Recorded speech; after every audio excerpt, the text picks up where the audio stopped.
Look, I'm a fairly privileged guy, okay? I don't exactly have much to complain about my upbringing. I've been pretty damn fortunate.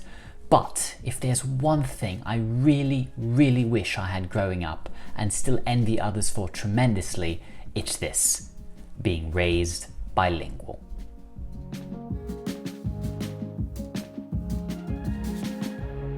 Hello, my name is Christopher, and today we're going to talk about the advantages and possible disadvantages of acquiring two first languages from early childhood, also known as simultaneous bilingualism.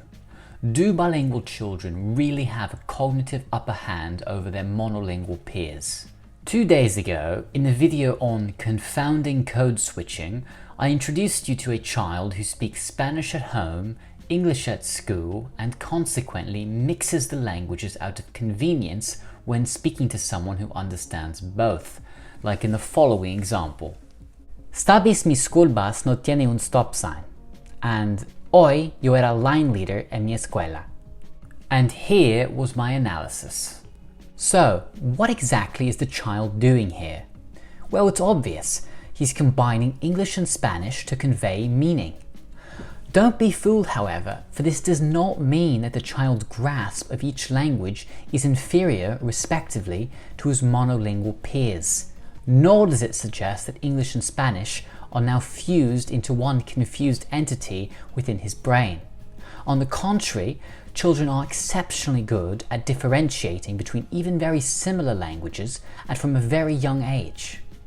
Now I wish to delve a bit deeper into this all-important subject.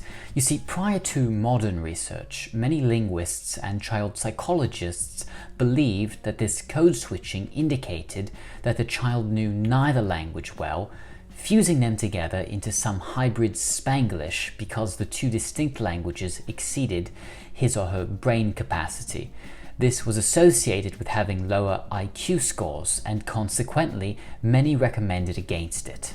As mentioned, however, we now know that not to be the case, that bilingual children can actually differentiate between language sounds before they can even speak themselves.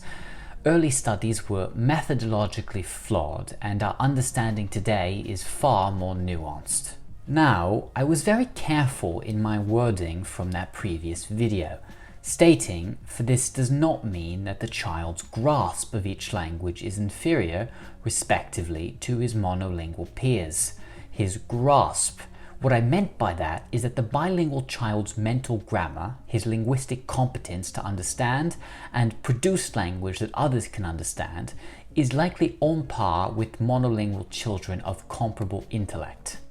However, there is evidence to suggest that a bilingual child might lag behind in areas like vocabulary and, as a result, mix languages accidentally.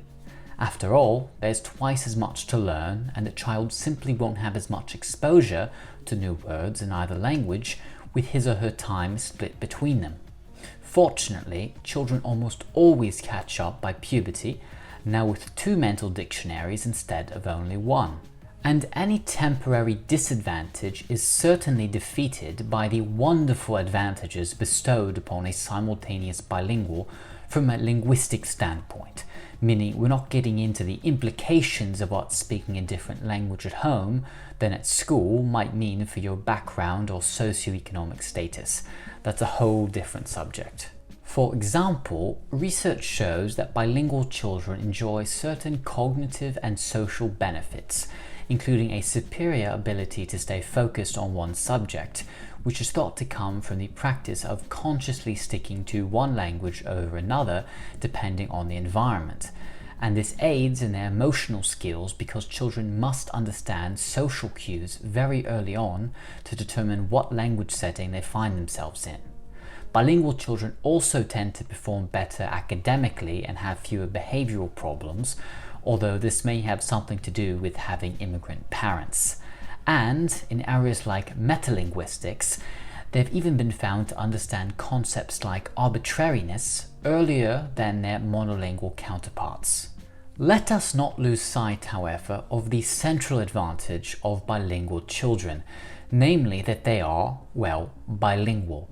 And not only can they communicate proficiently in 2 different languages, But, and this is key, they often can communicate like a native speaker in either language, meaning the child will have mastered the phonological system, which for reasons I can't get into right now is virtually impossible for a second language learner to accomplish post-puberty. And you have no idea how much that one little detail has frustrated me over the past 18 months. The critical period hypothesis is certainly worthy of its own video, or more likely, video series. And so, in summary, any downsides to simultaneous bilingualism from a linguistic standpoint are easily outweighed by the benefits, at least in my view. And that's not to say that a monolingual child, certainly the norm in the United States, is necessarily disadvantaged. Personally, I think the usefulness of multilingualism in terms of job opportunities and career competitiveness is largely overblown, especially in this country. It's definitely not what motivates me to continue learning. But if you do possess the skill of bilingualism from childhood, consider yourself very, very lucky. It's the one thing I truly resent not having myself, so I'm trying to make up for it now. Alright, that's all for today. I do hope that made sense and that you learned something as well. Are you enjoying this series? Let me know by leaving a like and comment down below, and make sure to subscribe for more content. As always, my sources are in the description, and with that, thank you so much for watching.